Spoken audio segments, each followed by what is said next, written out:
windows have bars. All the doors are locked. This is an outrage. You can't hold us prisoner. Ladies and gentlemen, please. Please return to the study. Everything will be explained. You too, Mr. Body.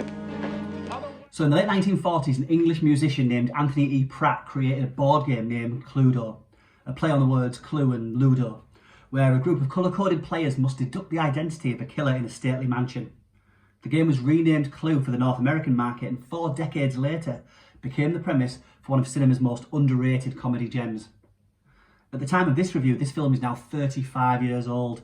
It sits in a small subgenre of films adapted from actual board games and features one of the quintessential Tim Curry performances. Let's take a look.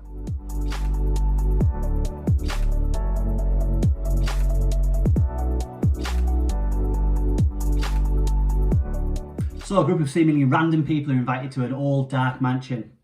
Greeted by the butler of the house, Wadsworth, and the inappropriately dressed French maid Yvette, they are soon seated for dinner, and the host of the evening, a Mr. Body, arrives to join them. My letter says it will be to your advantage to be present on this date because a Mr. Body will bring to an end a certain long-standing, confidential and painful financial liability. It is signed a friend. I received a similar letter. So did we, didn't we? Well, as it transpires, all these strangers are actually connected in one way or another, and they all have dirty little secrets which they are being blackmailed for by the house's host. Well, before you know it, the doors are locked and the lights go out. Now.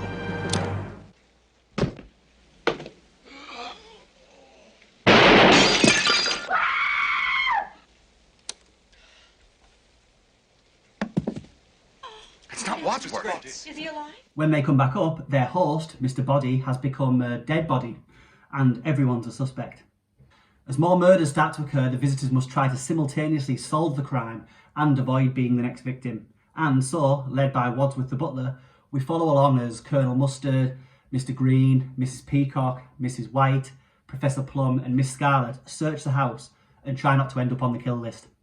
Now, although a little bit of a cliche, the plot here could have easily been the base for a dark and violent murder mystery thriller. But there's loads of those, so instead Clue goes down the road of parody and farce.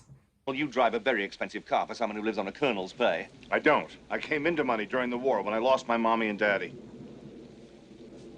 And make no mistake, this is all about as daft as it gets, but it's held together just by its great cast of comedic character actor talent. So the whole thing is really Tim Curry's show, and he's absolutely hilariously prim and proper as Wadsworth. Curry, of course, is an amazing actor, but he also has that amazing Cheshire Cat grin. His performances include builds and builds, and by the time he's tasked with presenting explanations towards the end, he does it in a breathless, manic fashion that's great to watch.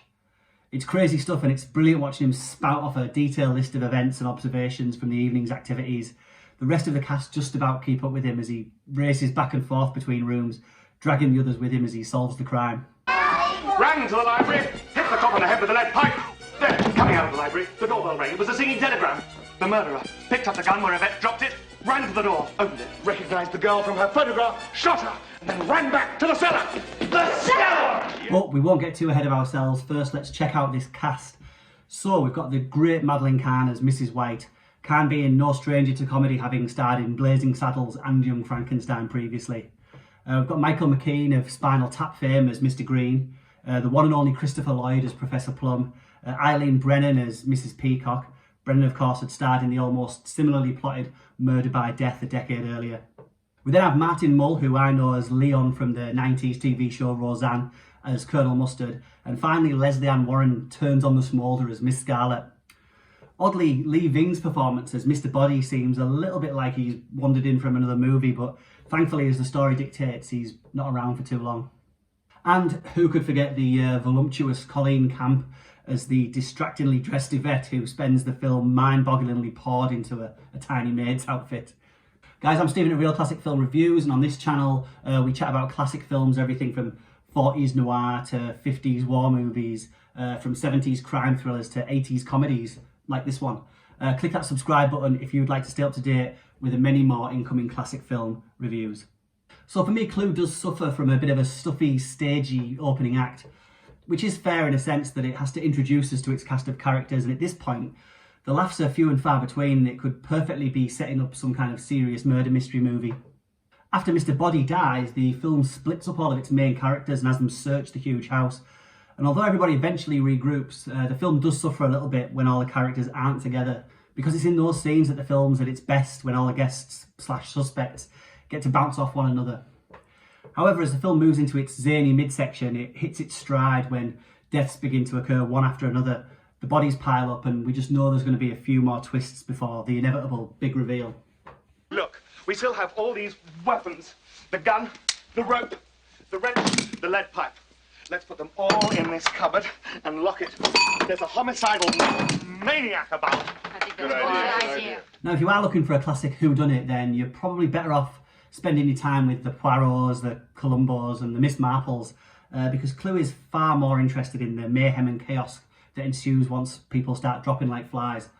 I mean, you can't even come to the front door of this house without being in some kind of mortal danger. Da-da-da-da-da. I am your singing telegram. So really, Clue is more in the vein of the classic screwball comedies, and although it's not as out-and-out daft as the Zucker Brothers Airplane or Naked Gun series, it still has plenty of the physical gags and fast-paced, witty dialogue that those films feature. One interesting thing about this movie is that they actually made 3 endings to it, all of which are shown back-to-back in the home video version of the movie, but apparently at the time of release they only showed one of the endings in each specific cinema, so depending on the cinema you saw it in, depended on which ending you got. Which is pretty cool, and yeah, it's a bit of a gimmick, but it fits perfectly well with the overall vibe of the board game. As an actual mystery to unravel, it does suffer a little bit due to it having 3 possible endings, and as such it can't really give us any genuine clues to help us solve things before the ending. Added to that, you'll find that the characters' movements required to make some of those endings work don't really make that much sense, but I'm pretty confident you'll be having such a good time you probably won't even care. Despite that, no matter how many times I do watch this film, I still find it enjoyable, and I still find myself trying to figure out who did it and how. That's not 6. 1 + 2 + 2 + 1. There was only one shot that got the chandelier. That's 1 + 2 + 1 + 1. Even if you were right, that would be 1 + 1 + 2 + 1, not 1 + 2 + 1 + 1. Okay, fine. 1 + 2 + 1. Shut up! So admittedly, and I know it's not much of a stretch to say this, but for me, Clue holds the title as the most entertaining board game movie adaptation. Certainly more believable than Battleships and probably more family friendly than Ouija. Go check it out.